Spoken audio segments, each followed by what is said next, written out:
Hey, what's up there, YouTubers? It's me again, Brian, aka Gamer55551, and I am back with a video review. And for this video review, I'm going to be taking a look at Google Stadia. Now, I know Stadia came out back in November, but recently they've now released the free version, or Stadia base, or just called Stadia, and I thought I would give my thoughts and my opinion about it after playing it for quite some times. Now, before I begin, I do want to give several clarities or disclosures right off the bat, though, that I'm basing this off of the free version, not the paid version, and I'm not being paid, sponsored, or endorsed by either Google or anybody. So this is my opinion and my opinion alone.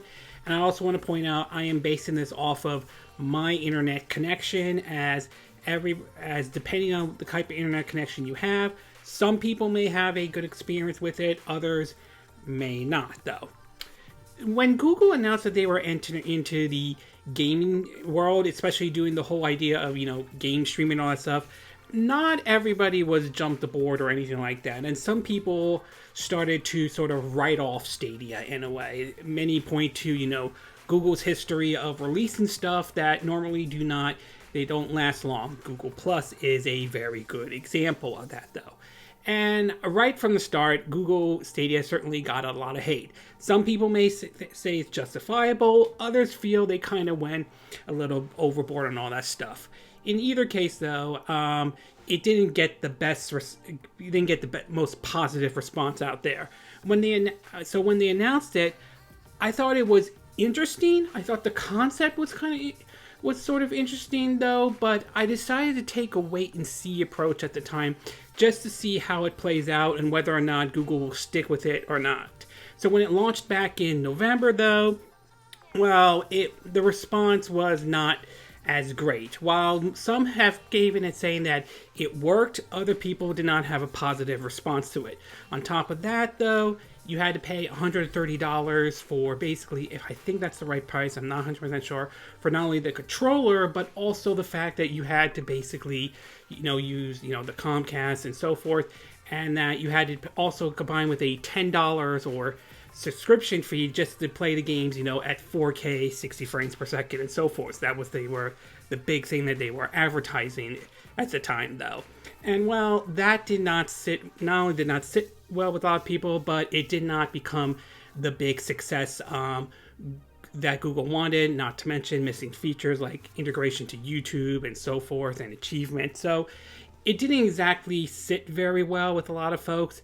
And earlier this year, some people were thinking about canceling their subscription altogether because Google was not communicating and so forth or anything like that. Well, recently we had the Stadia Connect, and then recently we also had Google finally launching the free version. The version where basically you just simply buy the games and you can stream it up to 1080p, 60 frames per second, and so forth, though. Now, I've tried Stadia for a bit. I tried a couple of the games that have come out and all that stuff, and I will say that it's not as awful as the internet makes it sound like it is, but it's far from being 100% perfect. So when we get started with the pros and cons, and we'll start off first with the pros, and that first thing I do want to talk about today is that how easy it is to sort of hop into your game right away. I was very impressed with this, though. The fact that after you buy the game, you can just jump right in and don't have to wait for any loading time or anything like that.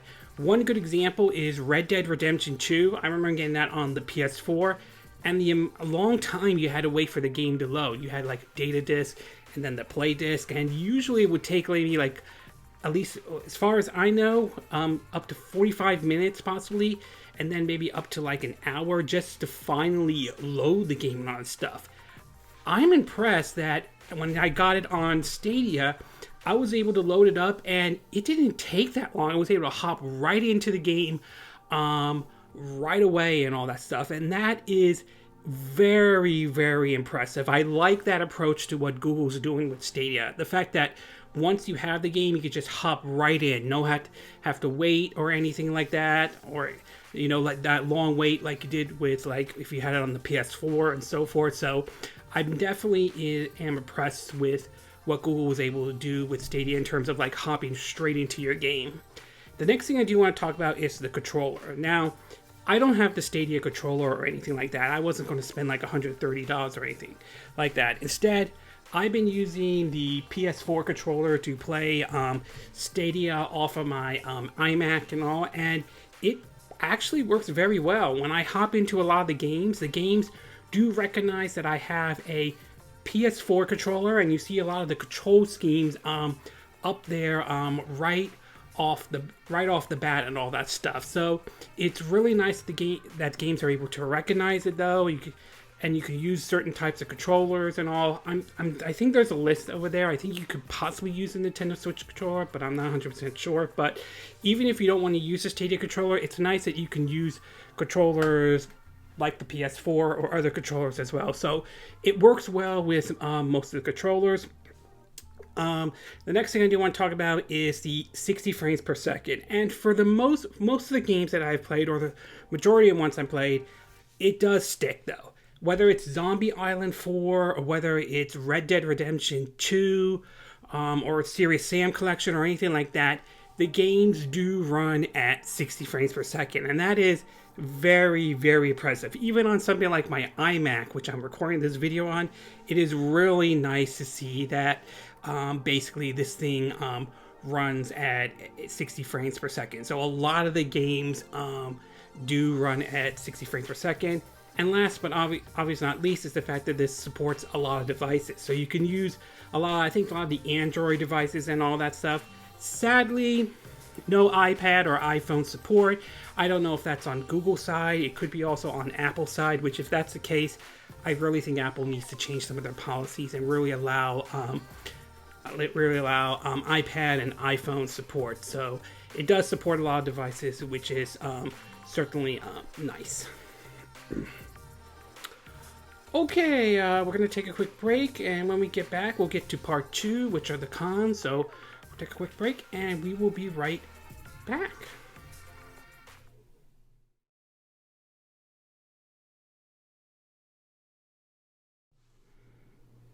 Okay, and we are back with part 2 of our video review, or thoughts of Google Stadia. So now that I gave you the pros, why don't we get started with the cons?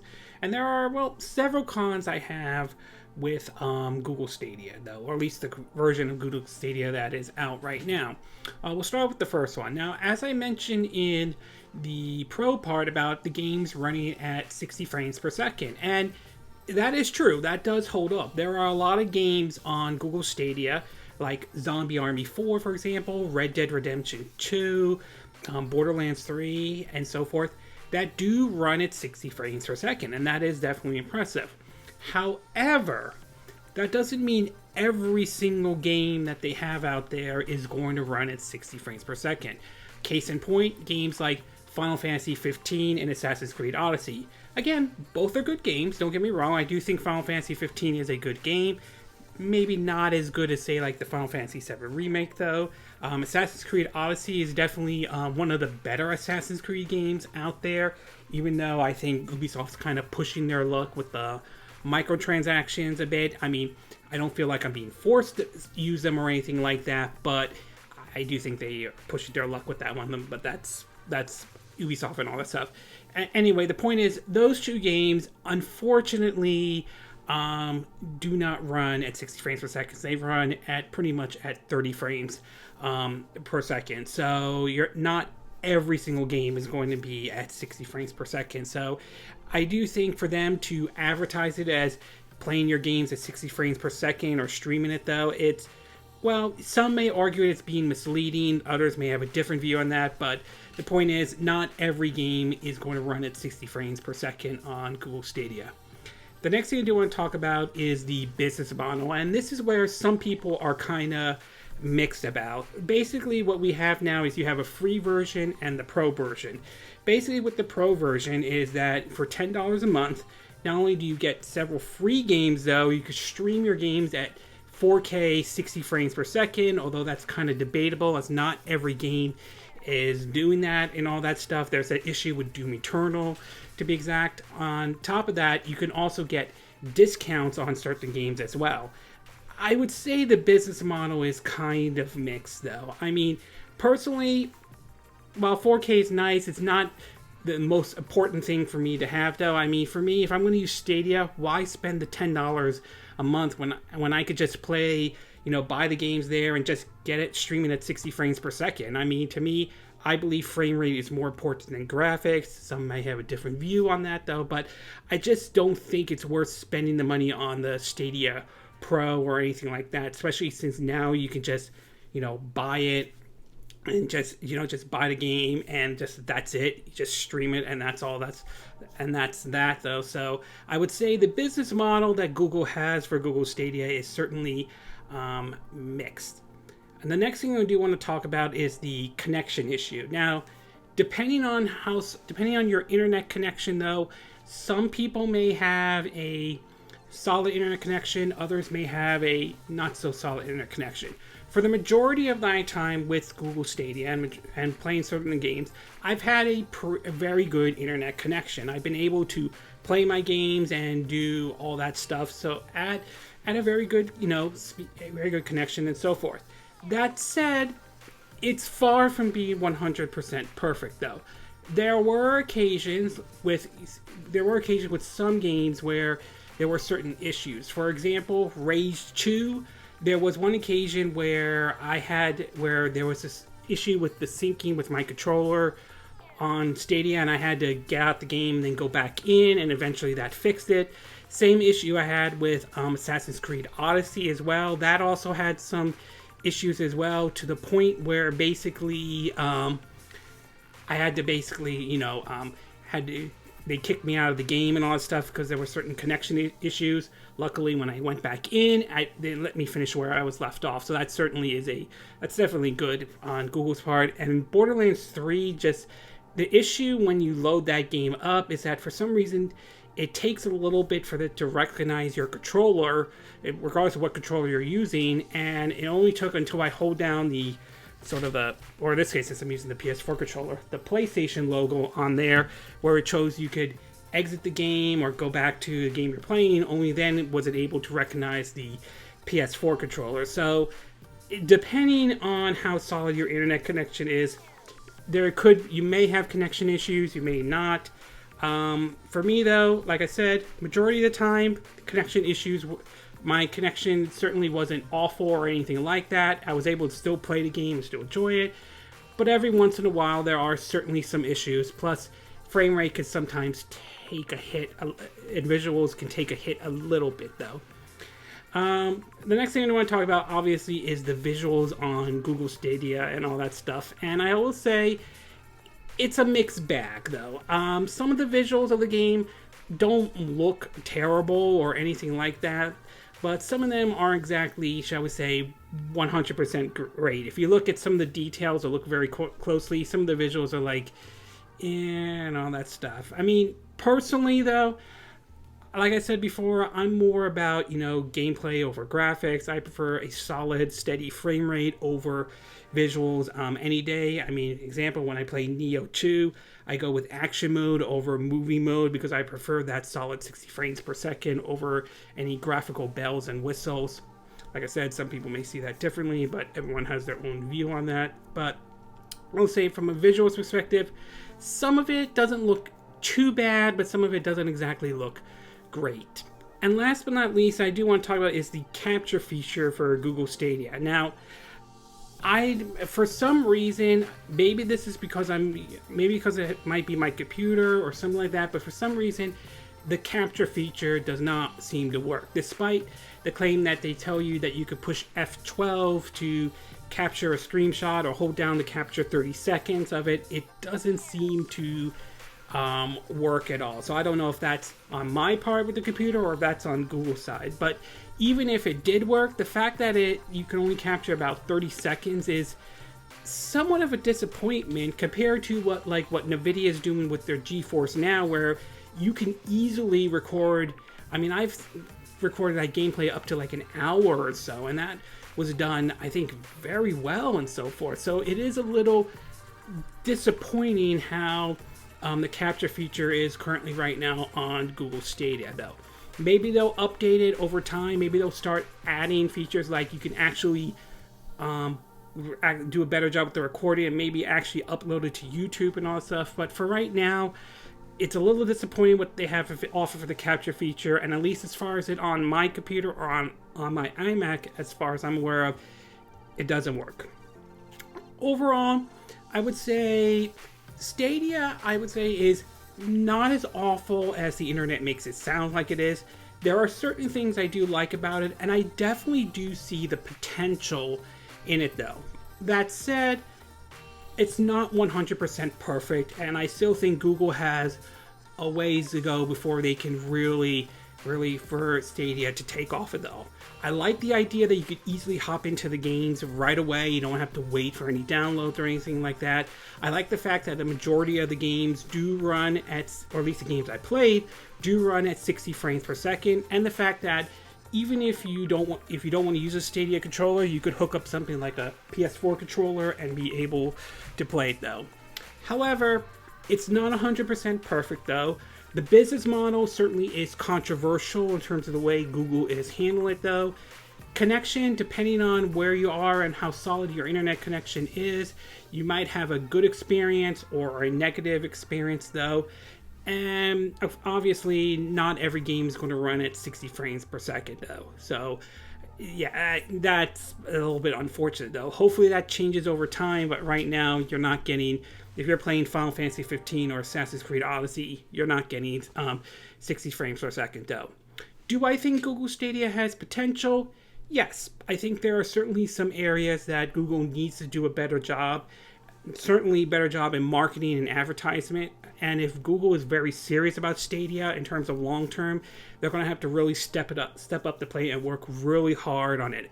Especially since we now know that Microsoft has their Project X Cloud, which I'm sure they'll be releasing that soon though. And of course, Amazon's working on their own cloud gaming service. Whether it's successful or not, we'll have to wait.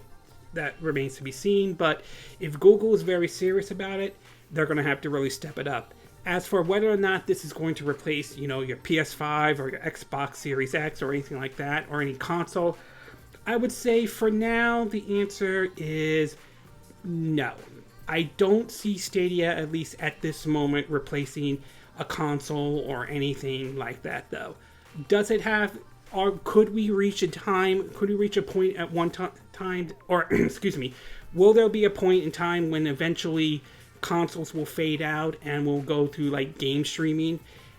Yeah, I think that there will be a point in time when that will happen. I think we have to make sure we have a solid internet connection, and it's obvious that companies like Nintendo will have to one day basically adjust their business model and so forth. But for now, I just don't see this is going to replace, stopping you from buying a PS5 or an Xbox Series X. I just don't see that happening right now, nor do I see this replacing the Nintendo Switch at all, though. I mean, I think the Switch has more, in terms of the portability aspect, Switch certainly has sort of an advantage over Google Stadia, since considering the fact that the Switch does not rely heavily on an internet connection at all.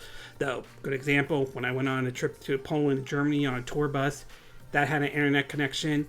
While it had an internet connection, Wi-Fi though, it was spotty at best. And if you were trying to play Stadia on that, you might have issues on that one. But when playing with the Nintendo Switch, no issue really at all. So I don't think this is going to replace consoles anytime soon. So the bottom line is this: I don't hate Stadia. I don't think it's as awful as the internet makes it sound like it is though, and I definitely see the potential, but Google definitely has some ways to go before Stadia can really meet its true potential.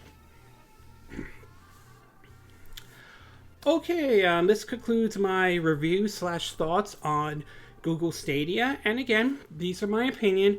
What are yours? What are your thoughts about Google Stadia? Have you tried it out yet? Are you impressed with what Google is doing with it so far? Are you not impressed? Did you go with the free version, the Stadia base, or have you went with the Stadia Pro? Are you happy with Stadia Pro, or have you dropped Stadia Pro completely? Do you think Google will stick with Stadia? Do you think that Stadia is here to stay, or do you think it will suffer the same fate as Google+. Do you like what I said in this video? Did you not like what I said? Do you have a difference of opinion? As always, sound off in the comment section below. Let me know what you think. And if you like this video, hit the like button. I would appreciate it. And I hope you do subscribe to my YouTube channel. If you do, make sure to hit the bell icon for notifications of any new videos I put up. Also, feel free to share this video if you want to, and feel free to donate to my channel if you like. You can do it through PayPal me or Patreon. Links will be in the description of this video. And I will see you again next time when I do another video. Hopefully that will be soon. Until then, from Southern California, I wish you all a good day then. Bye!